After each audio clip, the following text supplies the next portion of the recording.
Bismillahirrahmanirrahim. Assalamualaikum warahmatullahi wabarakatuh. Waalaikumsalam warahmatullahi wabarakatuh. Oke, semuanya, apa kabar anak-anakku sekalian? Alhamdulillah luar biasa. Allahu Akbar. Apakah semuanya masih semangat? Semangat. Oke, alhamdulillah kalau masih semangat. Sebelumnya Ibu mau mengabsen dulu ya. Absen yang pertama Ibu sebut, nanti kalian angkat tangannya, kemudian bilang hadir jika hadir. Oke, yang pertama Rizky Rahmawati. Hadir. Oke, kemudian Rina Septiani. Hadir, Bu. Olivia Zahrani. Hadir. Desi Nurhayati. Hadir. Kemudian Putri Fauzia. Hadir. Terakhir ada Putri Aprilia. Hadir, Bu. Oke, di sini ada dua Putri. Yang pertama Putri Fauzia dipanggilnya siapa nih? Zia, Bu.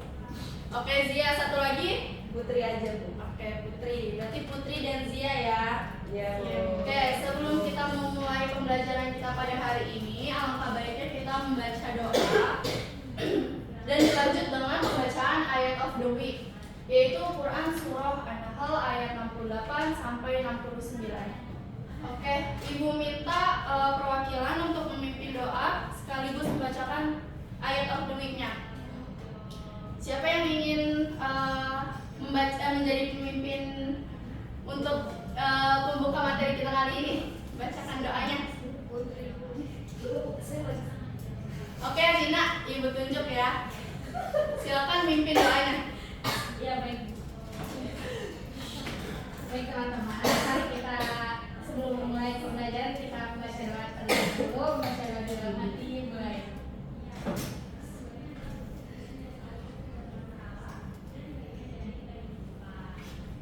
Sebelum kita selesai, selanjutnya saya akan membacakan ayat of the week, surat An-Nahl ayat 68 sampai 69.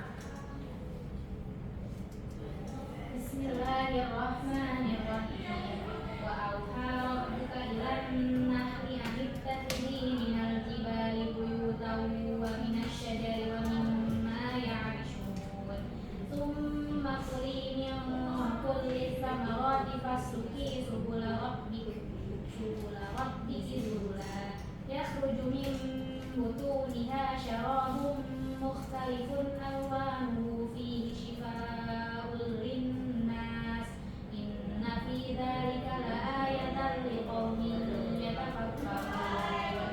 Shadaqallahu adzim. Yang artinya, dan Tuhanmu mengilhamkan kepada lebah, buatlah sarang di gunung-gunung, di pohon-pohon kayu, dan di tempat-tempat yang dibuat manusia. Kemudian makanlah dari segala macam buah-buahan dan tempuhlah jalan Tuhanmu yang telah dimudahkan bagimu. Dari perutnya keluar minuman madu yang bermacam-macam warnanya. Di dalamnya terdapat obat yang menyembuhkan bagi manusia. Sungguh pada yang demikian itu benar-benar terdapat tanda kebesaran Allah bagi orang-orang yang berpikir. Oke, Shadaqallahul Azim. Alhamdulillah kita telah membaca doa. Oke. Jadi ayat ini juga adalah ayat yang berkaitan dengan materi pembacaan kita pada hari ini ya. Semoga apa yang telah dibacakan itu akan menjadi pahala untuk yang membacanya. Oke, baik. Selanjutnya, ada yang tahu kita ingin belajar apa pada hari ini? Apa ya, tentang apa? Oke. Benar ya, kita akan mempelajari tentang ekosistem, khususnya yaitu berbagai jenis interaksi dalam ekosistem. Oke. Sebelum masuk ke kegiatan berikutnya, di sini ada tujuan pembelajaran di mana Ibu harap kalian itu dapat mengidentifikasi interaksi antar spesies dan juga mampu menganalisis interaksi antar spesies. Next. Di sini ada dua statement, tapi sebelum kita masuk ke statement di depan ini, Ibu ada contoh. Di sini kalian bisa mengamati ya. Di sini ada berbagai jenis lingkungan. Yang pertama ada gurun, kemudian ada laut, dan juga ada padang rumput. Dan yang di tengah ini adalah makhluk hidup. Nah, makhluk hidupnya ini bisa kita sebut dengan manusia, tumbuhan, hewan maupun mikroorganisme. Nah, berdasarkan media yang telah Ibu tunjukkan tadi, setujukah atau tidak setujukah kalian dengan statement A yang menyatakan bahwa lingkungan selalu beradaptasi terhadap kebutuhan makhluk hidup? Adakah yang setuju atau tidak setuju dengan statement di depan ini? Khusus statement A dulu. Setuju Bu saya. Iya, ada yang setuju. Oke, Putri. Tadi Putri Fauzia setuju. Kenapa setuju? Karena lingkungan bisa berubah karena aktivitas makhluk hidup, misalnya hutan ditebang jadi ladang untuk kebutuhan manusia. Oke, ada yang tidak setuju? Siapa? Olive, silahkan. Karena lingkungan tidak selalu mengikuti kebutuhan makhluk hidup, justru makhluk hidup yang harus menyesuaikan diri dengan perubahan lingkungan. Oke, berarti kenapa tidak setuju? Karena menurut Olive makhluk hidup yang harusnya beradaptasi dengan lingkungan gitu ya. Kemudian yang statement B, adakah yang setuju dan tidak setuju dengan statement B yang menyatakan bahwa makhluk hidup selalu beradaptasi terhadap kebutuhan lingkungan? Setuju. Tidak setuju. Nah, siapa tuh yang setuju? Ayo kemukakan pendapatnya. Saya setuju karena makhluk hidup itu selalu beradaptasi untuk bertahan hidup. Contohnya kayak kaktus, dia menyimpan air karena hidup di lingkungan gurun yang kering. Oke, baik. Terima kasih Rizky Rahmawati atas argumennya. Kemudian tadi siapa yang bilang tidak setuju? Saya juga tidak setuju. Kenapa tidak setuju, Rina? Karena menurut saya tidak semua makhluk hidup itu bisa langsung beradaptasi. Ada juga yang mati kalau lingkungannya berubah terlalu ekstrim. Oke, baik. Jadi di sini jawabannya tidak ada yang benar ataupun salah ya, tapi di sini adanya jawabannya tidak setuju dan juga setuju gitu. Oke. Ibu akan next. Di sini kita akan menyimak video, ya video singkat. Jadi kalian harus cermati, amati, kemudian identifikasi ada apa aja sih di dalam video tersebut. Sebentar.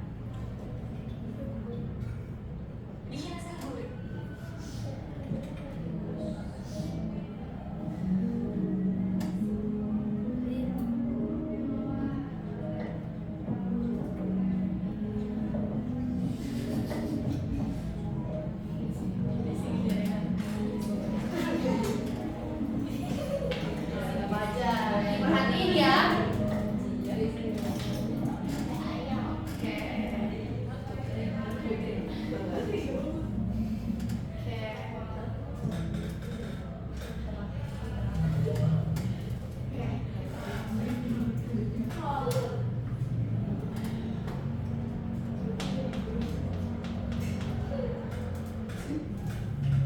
Oke, kira-kira tadi pas nonton kalian melihat apa aja nih? Sapi, Singa. Interaksi Bu.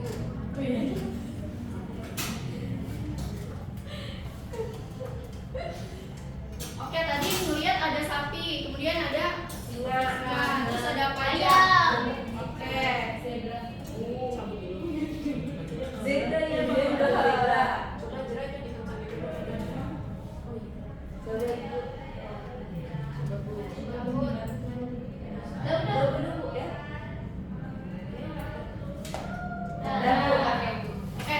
Maaf ya anak-anak ada kendala. Apa, Oke. Bu? Oke. Nah, berdasarkan tadi video yang udah kalian lihat, tadi kalian lihat ada burung nggak? Iya, Bu. Enggak, bukan di sini, di video tadi. Ada burung nggak? Ada. Nah, ibu mau tanya, semisal kalian menjadi burung tersebut, kira-kira makhluk hidup apa yang menjadi teman kalian? Kemudian makhluk hidup apa yang akan menjadi musuh kalian? Lalu kebutuhan sumber makanan kalian itu dari mana sih? Oke, ada yang mau jawab? Saya, Bu. Oke, siapa dulu nih? Putri dulu, Bu. Ada dua orang yang tunjuk tangan. Oke, Bu, saya dulu, Bu.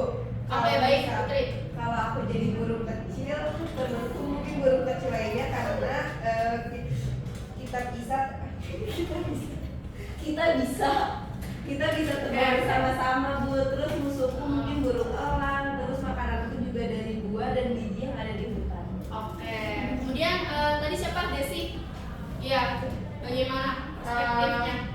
Kalau aku jadi burung kecil sih mungkin temanku itu kayak semut, karena semut itu kan sama-sama suka tinggal di pohon ya Bu ya. Iya.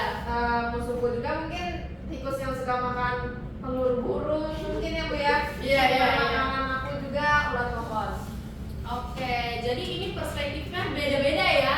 Temennya siapa, musuhnya siapa, sumber makanannya juga berbeda. Kalau tadi dari Putri itu kan dia temannya tuh burung, sesama burung kecil, kemudian musuhnya itu tikus, kemudian sumber makanan itu dari biji-bijian. Sementara Desi dia yang menjadi temannya itu adalah tupai yang ada di pohon. Oh, semut ya yang ada di pohon tersebut. Kemudian yang menjadi musuhnya itu adalah Ini Bu, tikus Bu. oh tikus. Tadi Putri burung elang ya. Oh iya, oke maaf. Dan kebutuhan sumber makanannya itu ulat pohon ya Desi. Ya, Oke. jadi beda-beda ya jawabannya. Ya. Good job ya. Nah di sini ibu ingin kalian berlatih mengerjakan AKBD. Silakan diakses.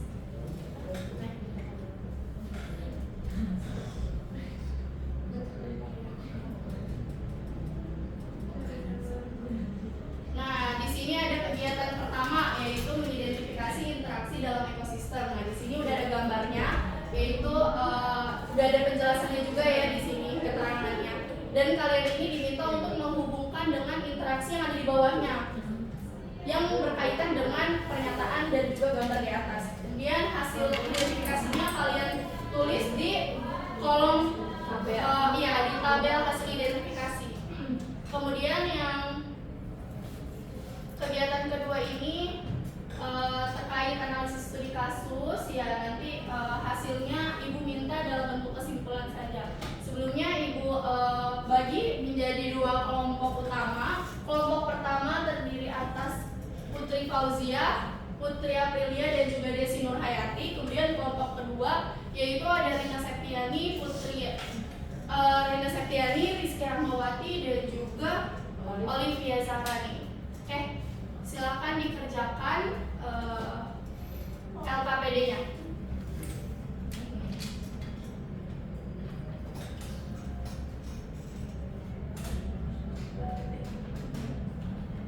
Oh ya, nanti hasil pengerjaan LKPD-nya kalian presentasikan ya. Maju ke depan, kemudian kasih keterangan gitu setiap kelompok. Tapi nanti ibu minta satu kegiatan itu yang presentasi hanya satu kelompok saja. Jadi misalnya kelompok satu misalnya mau mempresentasikan kegiatan satu atau kegiatan dua gitu, dan sebaliknya. Oke Bu. Oke. 5 menit kurang cukup ya waktunya.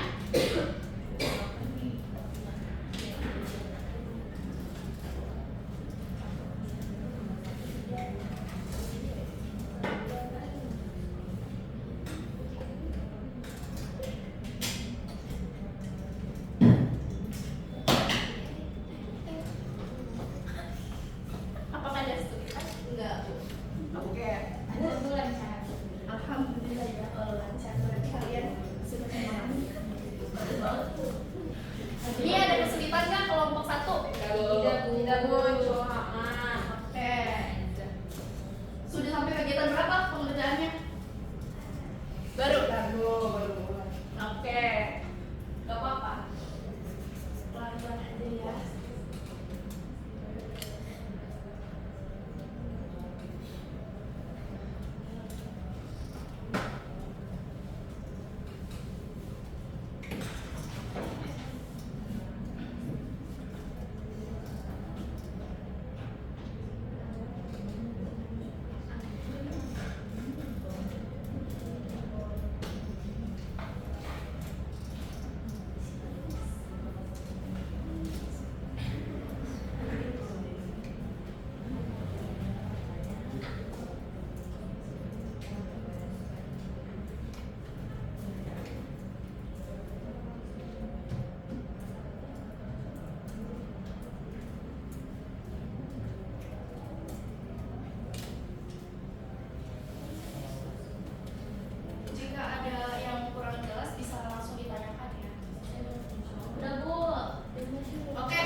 serigala. Nama komponennya adalah sama beruang, serigala sama beruang. Dia masuk ke jenisnya interspesifik. Terus nama interaksinya predasi, Bu.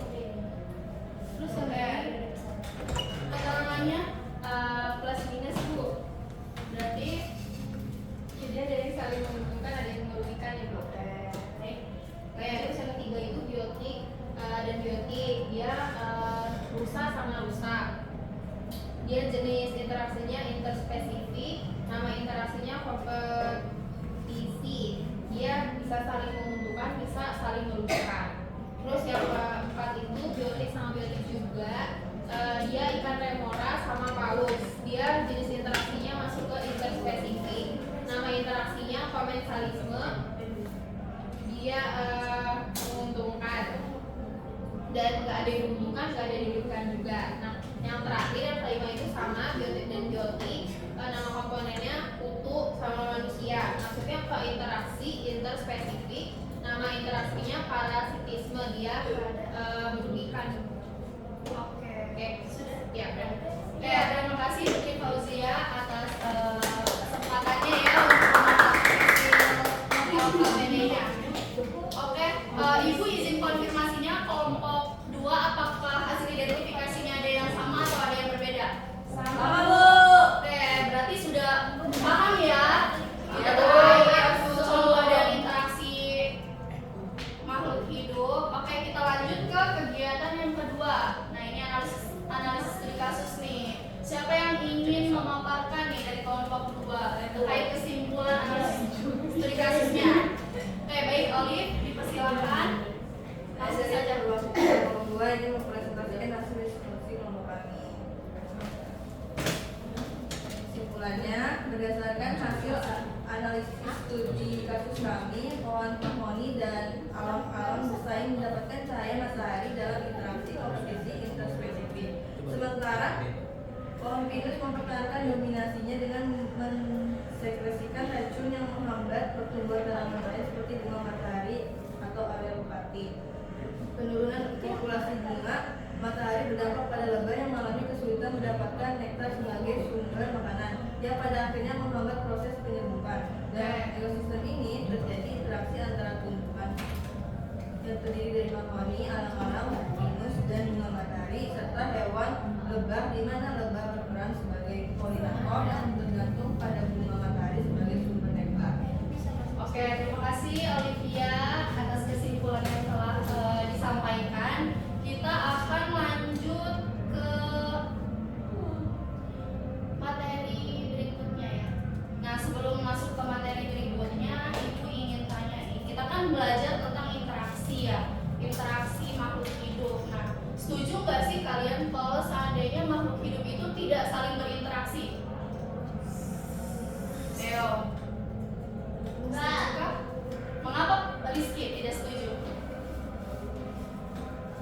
Karena semua makhluk itu pasti selalu ada interaksinya. Ya. Kenapa alasannya tuh? Kenapa? Ayo.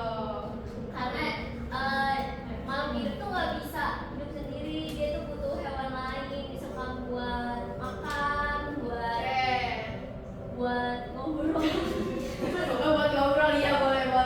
Yang penting saling berinteraksi ya intinya. Oke, kita keep jawabannya. Kita lanjut ke materi yang akan kita pelajari hari ini. Oke.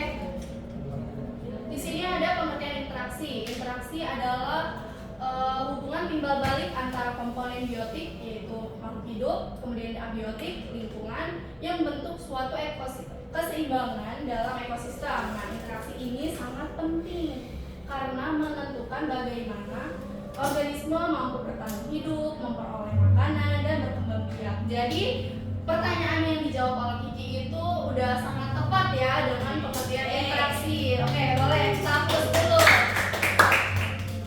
Oke, kita lanjut. Nah, di sini ada 2 jenis interaksi. Jadi, interaksi terbagi menjadi 2 jenis, ada intraspesifik dan juga interspesifik. Nah, yang intraspesifik ini adalah interaksi antar individu yang terjadi dalam satu spesies, contohnya itu koloni lebah madu. Nah, kenapa contohnya koloni lebah madu? Karena di dalam koloni lebah itu terdapat sebuah interaksi gitu ya, sesama lebah, entah ia membuat sarang atau membuat madu. Kemudian ada interaksi interspesifik yang kedua, yaitu interaksi antar individu yang berbeda spesies. Contohnya itu ada simbiosis. Nah, simbiosis itu nanti terbagi lagi menjadi 3. Kemudian ada netralisme, kompetisi, alelopati, dan juga predasi. Oke, kita next slide. Sini ada jenis-jenis interaksi dalam ekosistem ya, khususnya interaksi interspesifik tadi tuh antar spesies yang berbeda. Nah, ibu akan menjelaskan sini, kayaknya sempit banget.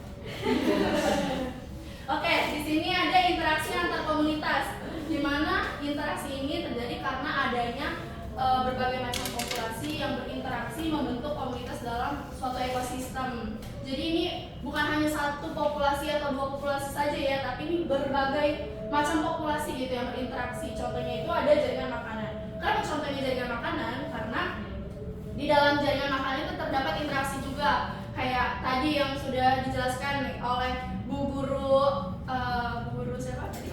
Iya, Bu Guru Kansa ya. Dia di dalam jaringan makanan itu kan terdapat konsumen tingkat 1, konsumen tingkat 2, terus ada produsen tingkat 1, produsen tingkat 2 sampai ke pengurai gitu. Oke, kemudian ada interaksi antar populasi. Nah, interaksi antar populasi ini terjadi karena adanya populasi yang berbeda, kemudian bersaing untuk mendapatkan sumber daya yang sama. Nah, jadi ini ada 2 populasi ya di sini. Yang perlu kita note, ada 2 populasi yang berbeda gitu. Kemudian mendapatkan sumber daya yang sama gitu, saling bersaing. Contohnya itu populasi rusa dan populasi sapi liar bersaing untuk mendapatkan rumput segar. Kemudian ada interaksi antar komponen. Interaksi antar komponen adalah interaksi yang terjadi antar komponen biotik dan juga komponen abiotik. Nah, di sini ada contohnya organisme. Organismenya itu bisa dikatakan makhluk hidup seperti tumbuhan, hewan maupun mikroorganisme yang lainnya. Dan ini ada komponen abiotiknya ya, seperti cahaya, air, suhu, dan juga pH. Nah, di sini ada contohnya nih. Tumbuhan membutuhkan sinar matahari untuk membuat makanan. Kira-kira yang menjadi komponen biotiknya itu yang mana? Tuhan. Yang menjadi komponen abiotiknya? Sinar matahari. Jawabannya ya. Nah, selanjutnya ada interaksi antar spesies. Nah, ini ada contohnya ya, ada 7 nih, ada netralisme, kemudian mutualisme, komensalisme, parasitisme, kompetisi, alelopati, dan juga predasi. Dan ke-7 interaksi ini akan dibahas dari slide berikutnya. Oke, di slide ini ada interaksi yang pertama ya, interaksi netralisme, di mana interaksi ini terjadi karena kedua spesies ini saling tidak mempengaruhi secara langsung gitu, tidak saling mempengaruhi satu sama lain. Contohnya itu ada kucing dan juga ayam. Nah, di sini kita lihat mereka terlihat sangat akur ya, kagak berantem gitu. Kenapa? Karena sumber makanan mereka itu berbeda gitu. Kayak makanan yang dimakan oleh ayam itu kan seperti biji-bijian gitu kan, gandum atau beras gitu. Kemudian kalau yang dimakan oleh kucing justru seperti tulang ikan dan lain sebagainya. Oke. Next. Interaksi yang kedua yaitu interaksi mutualisme, di mana interaksi ini antar spesiesnya saling menguntungkan. Contohnya bunga dan lebah. Nah, di sini yang kita bilang saling menguntungkan karena yang pertama, si lebahnya ini mendapatkan sumber makanan dari nektar bunga. Sedangkan si nektar bunganya ini dapat melakukan penyerbukan karena dibantu oleh si lebahnya ini. Apakah dapat dipahami? Paham. Oke, udah mulai ngantuk ya? Oke, kita lanjut nih. Interaksi yang ketiga ada interaksi komensalisme, di mana satu spesiesnya ini diuntungkan dan satu spesies lainnya tidak terpengaruhi gitu. Jadi dia tidak diuntungkan dan juga tidak dirugikan. Contohnya itu anggrek. Nih kita lihat ya, di sini ada pohon anggrek yang menempel pada pohon, misal pohon mangga gitu ya. Jadi yang diuntungkan siapa di sini? Anggrek. Ya, anggrek. Dan yang tidak terpengaruhi? Oke, benar ya. Karena kenapa tidak terpengaruhi? Karena si anggrek ini hanya numpang tinggal saja, tapi tidak menjadi parasit gitu untuk si pohon mangganya ini. Oke. Nah, kita amati gambar ini. Kira-kira interaksi apa?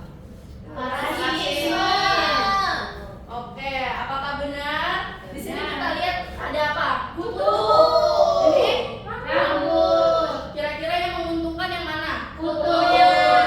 Yang dirugikan? Rambut. Orang atau rambut? Orang ya. Oke. Coba kita lihat ya, benar atau enggak nih interaksi parasitisme? Oke, benar ya jawaban teman-teman. Nah, ini ada interaksi parasitisme di mana satu spesies diuntungkan dan satu spesies lainnya dirugikan gitu. Contohnya di sini ada cacing pita yang hidup di dalam usus manusia dan mengambil nutrisi dari sari makanan yang dikonsumsi manusia. Makanya orang yang makannya banyak tapi dia nggak kenyang itu namanya orang cacingan gitu. Karena jadi nutrisi yang dia makan gitu maksudnya dia diserap lagi oleh si cacing pitanya ini, makanya dia merasa tidak kenyang gitu jika dia makan banyak. Nah kalau ibu makan dikit yang kurang gitu. Jadi lanjut. Nah di sini ada interaksi aleopati, di mana interaksi ini terjadi satu spesiesnya itu menghasilkan zat kimia atau toksin yang menghambat pertumbuhan atau perkembangan spesies lain. Contohnya ada pohon walnut yang sekresikan tubuhnya berupa zat kimia yang menghambat pertumbuhan tanaman lain di sekitarnya. Jadi pohon walnut ini dia tuh mensekresikan zat kimia gitu ya, yang menyebabkan si tanah itu pH-nya tuh berubah menjadi terlalu sangat asam gitu, sehingga makhluk hidup atau tumbuhan lain yang ingin tumbuh di sekitarnya itu jadi terhambat. Ya, apakah bisa dipahami? Bisa, Bu. Gampang, Bu. Nah, ini ada contoh interaksi predasi gitu. Tadi kan sudah ini ya. Oh ya, ini hubungan interaksi predasi di mana satu spesiesnya juga diuntungkan, namun spesies lain dirugikan gitu. Nah, contohnya itu ada singa yang memaksa zebra di padang rumput Afrika. Nih kita bisa lihat gambarnya ya. Yang menjadi sumber makanan singa ini adalah si zebra. Oke. Oke, terakhir ada interaksi kompetisi di mana interaksi ini di dua spesies ini saling bersaing gitu ya. Jadi tidak ada yang saling menguntungkan, justru saling merugikan karena bersaing untuk mendapatkan sumber kebutuhan yang sama. Contohnya itu ada rumput liar dan tanaman padi yang saling bersaing mendapatkan nutrisi di sawah. Ini ya, bisa dilihat ya gambarnya. Oke. Sebelumnya ada yang ingin ditanyakan?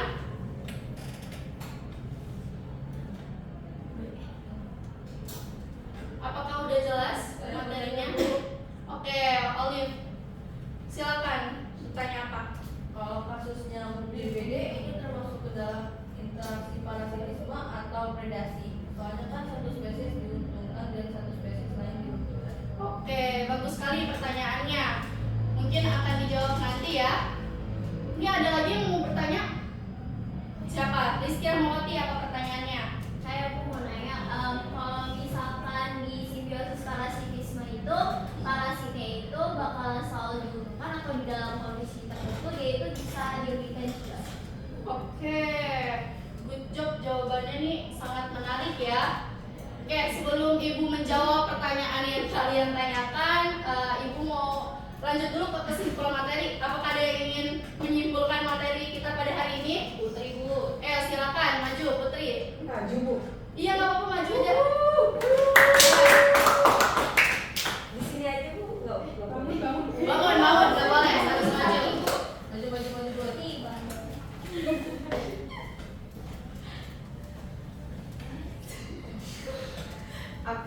kesimpulan dari pembelajaran hari ini itu interaksi dalam ekosistem merupakan hubungan timbal balik antara makhluk hidup dan lingkungan yang membentuk keseimbangan ekosistem.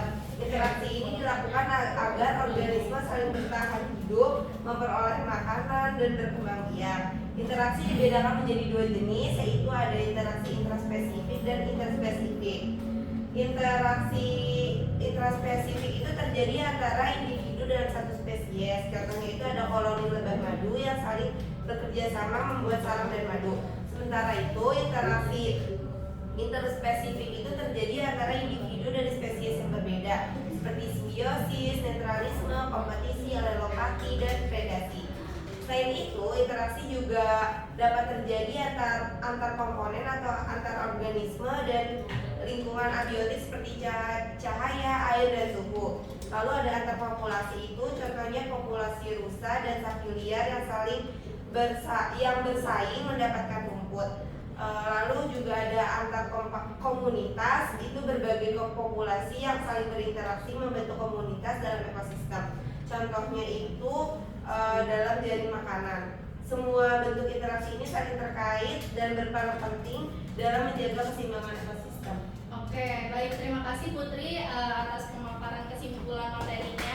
Itu sangat cukup menjawab ya dari keseluruhan materi kita. Oke, Ibu di sini ingin menjawab pertanyaan Olive yang tadi menanyakan dalam kasus nyamuk DBD itu sebenarnya itu interaksi parasitisme atau predasi, karena sama-sama konteksnya itu ada yang diuntungkan dan juga ada yang dirugikan. Nah, jadi kita sedikit ulas ya.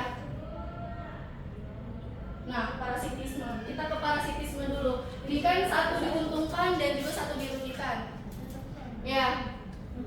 Jadi kita udah bisa simpulkan bahwa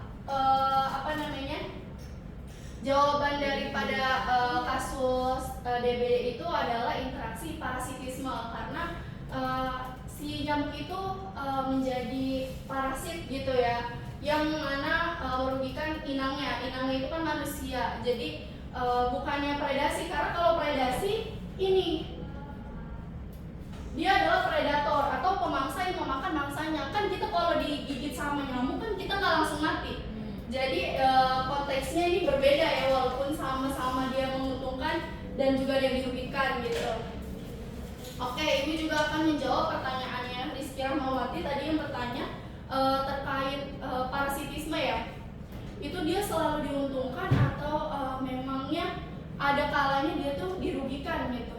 Jadi sebenarnya emang kalau parasitisme itu selalu diuntungkan, tapi ada kalanya dia tuh dirugikan. Contohnya itu kutu tadi ya, kutu sama rambut manusia. Jadi ketika kutu terlalu banyak menghisap darah dari kulit kepala manusia, itu menyebabkan si manusianya itu jadi lemah gitu, kayak gampang terkena penyakit gitu kan. Terus kalau misalnya manusianya misalnya meninggal atau mati, nah yang dirugikan ini bukan hanya satu pihak saja si manusianya, tapi si si kutunya ini ya sebagai parasit juga dirugikan, karena yang pertama dia sudah kehilangan tempat tinggal, kemudian yang kedua dia kehilangan sumber makanannya gitu. Apakah terjawab Olive dan Rizky Rahmawati? Dijawab Ibu. Oke, terima kasih. Kita udah kesimpulan. Kemudian ada penguatan materi di sini. Kalian diminta untuk mengerjakan post test ya. Oke. Boleh diakses. Nanti Ibu akan cross check gitu ya. Apakah sudah ada yang menjawab atau ada yang masih belum mengerjakan gitu. Oke, disegerakan.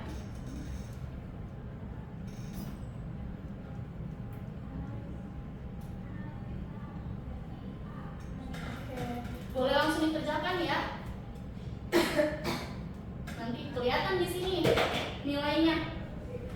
Siapa yang dapat 100, siapa yang dapat 80.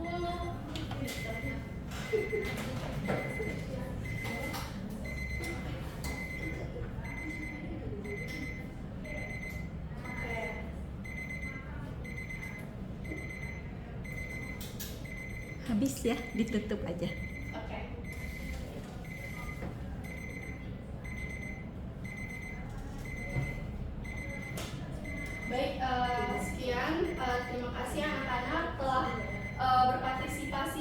kegiatan pembelajaran kita hari ini.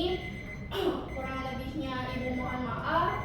Jika ada tindakan atau ucapan yang kurang berkenan, mungkin lain kali Ibu akan lebih ini lagi gitu ya dalam mengajar kalian. Oke.